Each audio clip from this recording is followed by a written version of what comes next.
हाय, hello, नमस्कार मंडळी. स्वागत आहे तुमचे तडका विथ जया या कुकिंग चॅनलमध्ये.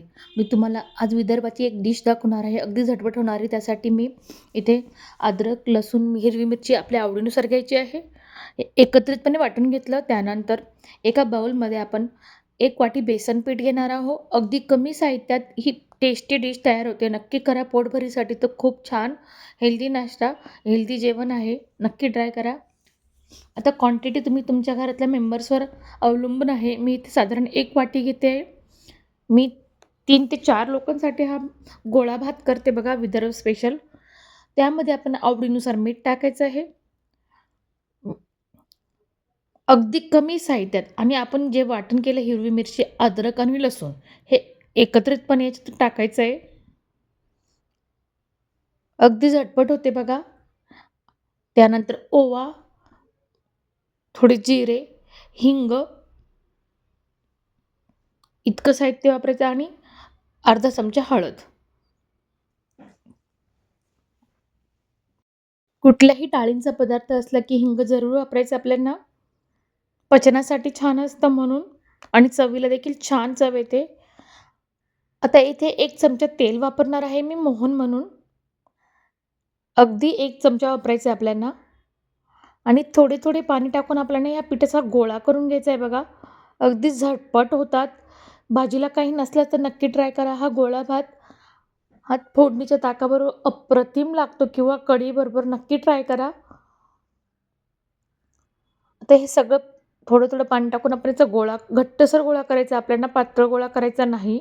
अगदी भजीला मळतो तसं पीठ करायचं नाही आपल्याला.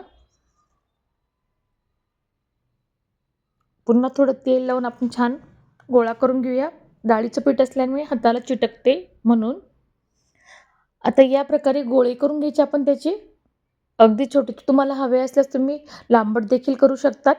पण मी गोलच गोळे करणार आहे बघा. गोळा भात म्हणून गोलच गोळे करणार. चवीला अप्रतिम असतं मंडळी, नक्की ट्राय करा.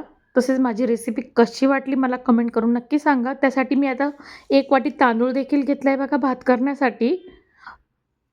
कुठलाही तांदूळ वापरू शकतात तुम्ही. कढई ठेवायची. कढईमध्ये 1 चमचा तेल. तेल तापलं की आपण त्यामध्ये जिरं टाकून घेऊया 1 चमचा आणि हा धुतलेला तांदूळ टाकायचा आपल्याला भात करण्यासाठी. इथे हा भात आपण पातेल्यात किंवा कढईतच करायचा आहे, कुकरमध्ये करायचा नाही. कारण की आपल्याला गोळे देखील शिजवायचे आहेत बघा. थोडे पाणी टाकून आपण हा भात करून घ्या. नेहमीच्या रेग्युलर भाताला जेवढं पाणी वापरतो तितकंच आणि त्यानंतर चवीला मीठ. झाकण ठेवून आपण थोडा भात शिजवून घेऊया.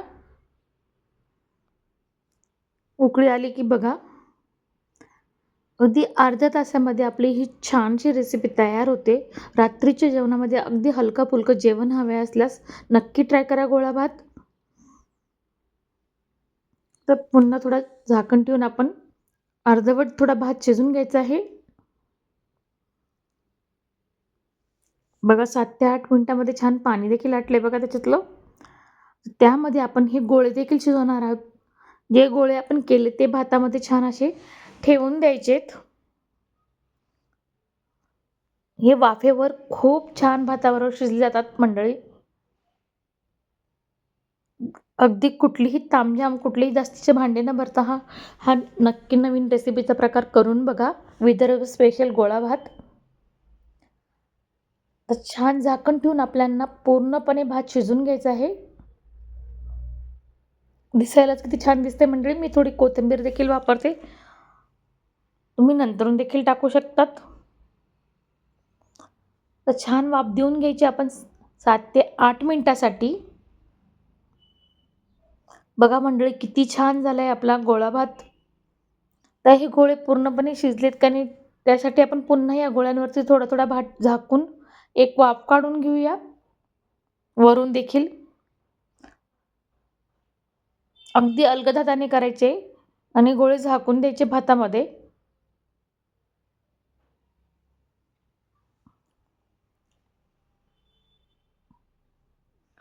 पुन्हा आपण झाकण ठेवूया आणि पूर्णपणे भात शिजवून घेऊया आता. रेडी झाला मंडळी आपला गोळा भात.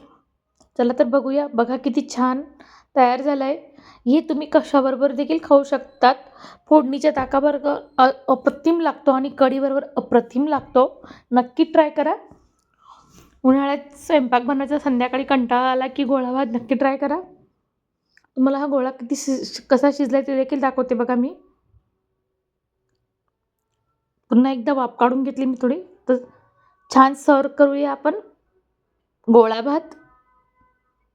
सगळेच आवडीने खातील मंडळी. लहानांपासून मोठ्यांना सगळ्यांनाच आवडेल. बघा भाताबरोबर गोळा कसा शिजलाय मंडळी दाखवते तुम्हाला बघा.